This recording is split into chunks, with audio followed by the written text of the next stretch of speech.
So when did the dream of becoming an astronaut, when did that become the goal or the dream? So I would say my career was basically a series of steps from one to the next, and each laid the groundwork for the next. The first thing I wanted to do was fly. Getting into the Navy gave me the ability to fly. As I went through the training command, I realized what I wanted to fly was the F-14, the Navy's premier fighter, and flying that plane was wonderful. I loved it. Some people may remember the first movie, Top Gun, that Tom Cruise did. I was flying the F-14 actually in the movie back for that. So that was a blast. But flying the F-14 made me think, hey, the next thing I'd like to do is become a test pilot and test the F-14 and advance it and do more things with it. And becoming a test pilot then laid the groundwork for me to be exposed to NASA. We took a field trip as part of my test pilot school graduation to Houston. I met astronauts, realized, like I said, they were real people and how cool it was. And then I set my sights on the next step, being an astronaut and moving along. So you follow your dreams, but it doesn't always go in a straight line. I've had people tell me no. NASA said no the first time I interviewed. I had to interview again for them to say yes. So things evolve, but the important thing I think is to keep working hard, keep doing your best, and keep dreaming those dreams. Out of curiosity, what does a test pilot do? I know that test drivers are given like cones and obstacles to drive around, but what does a test pilot do?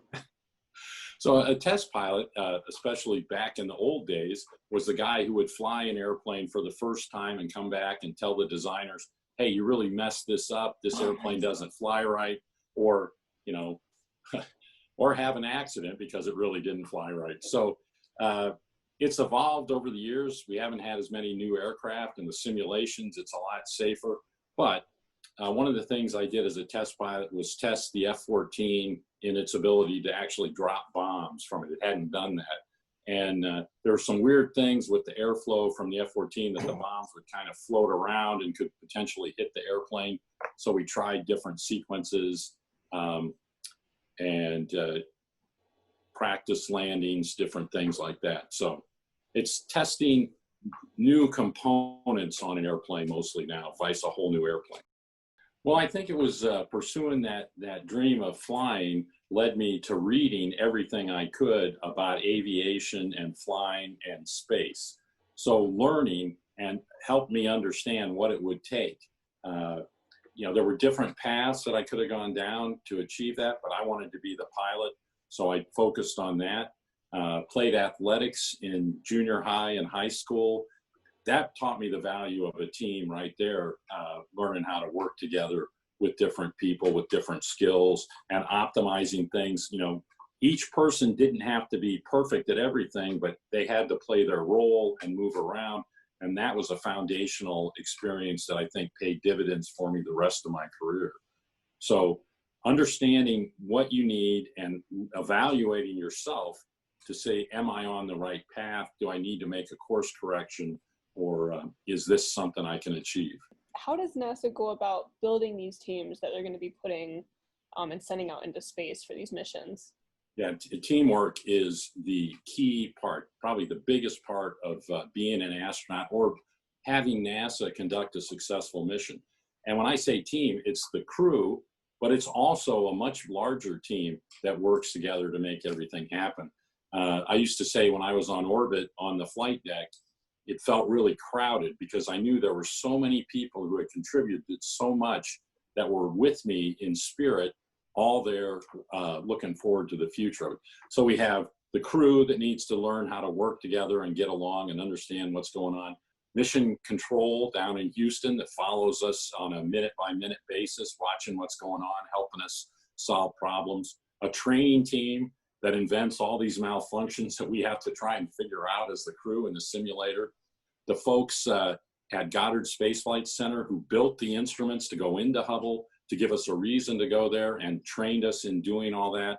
And the people in Florida that put the space shuttle together and got it ready to go on the pad. So you start realizing there are thousands of people who all have to work together to make this happen. Teamwork is the key. What are So, some long-term goals that NASA has, like within next 10, 20, 30 years? What are we looking forward to? so NASA's looking forward to returning to the moon, putting the first woman on the moon along with the next man, and then moving forward with that. And Orion gives us the knowledge and understanding that sets the stage for going to Mars in the next 20 years, I think. Hopefully by the late 2030s, we'll be putting people on Mars. So I'm excited about that. I love it. What were some of the struggles or setbacks that you had to get to becoming an astronaut? There are setbacks, you know, as you're an astronaut, everybody wants to be assigned. And I remember my class came in and like, okay, you guys are all going to fly right away, and you're training and you feel like, okay, I think we're learning this. And then they assign somebody else, gets a mission, and then another person gets a mission. And you're like, hey, am I ever going to get to fly? What's going on? For me, it felt like it took forever. I didn't fly until I'd actually been at NASA for 3 years.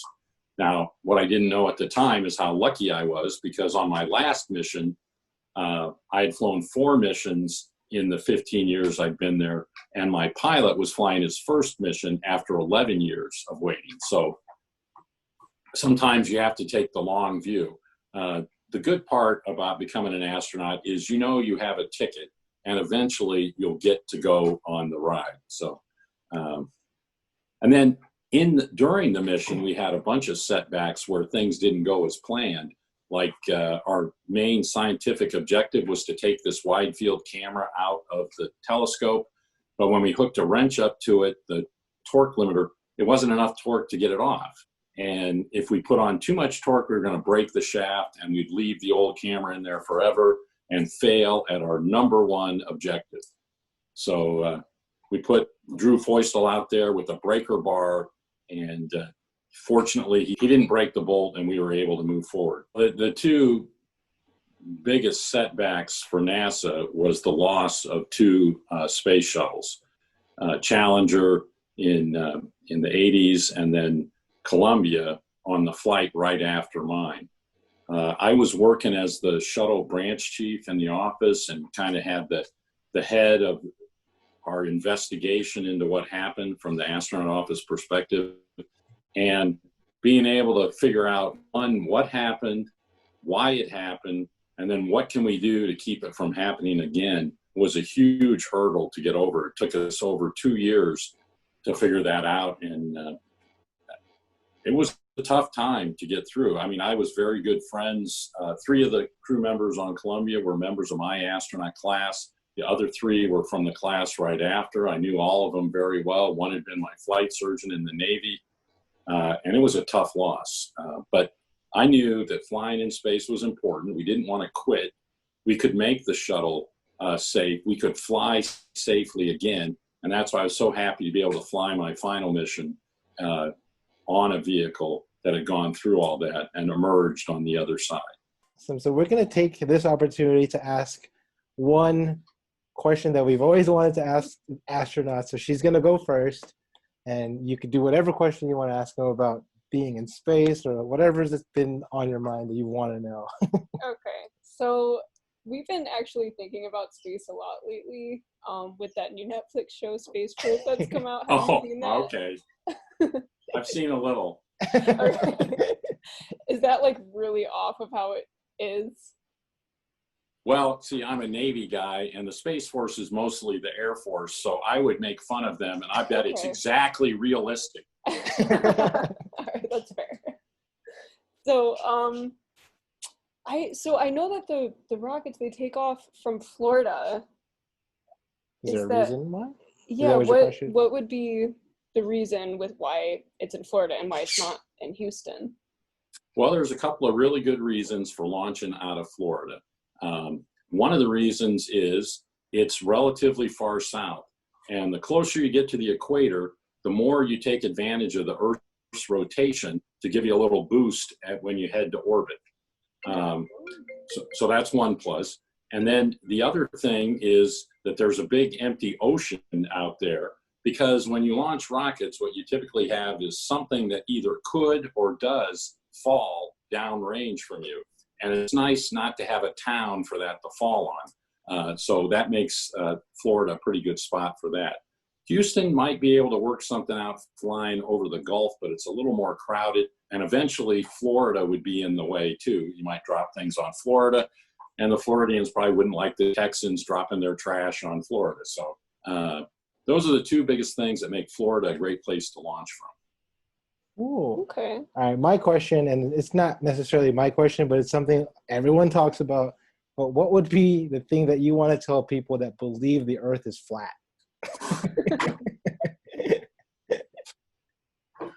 Well, I'll just tell them my own eyes have seen the curvature of the Earth as I go around it, and I did not see a flat plate out there as we orbited the Earth. The Earth is round. The Greeks proved that thousands of years ago.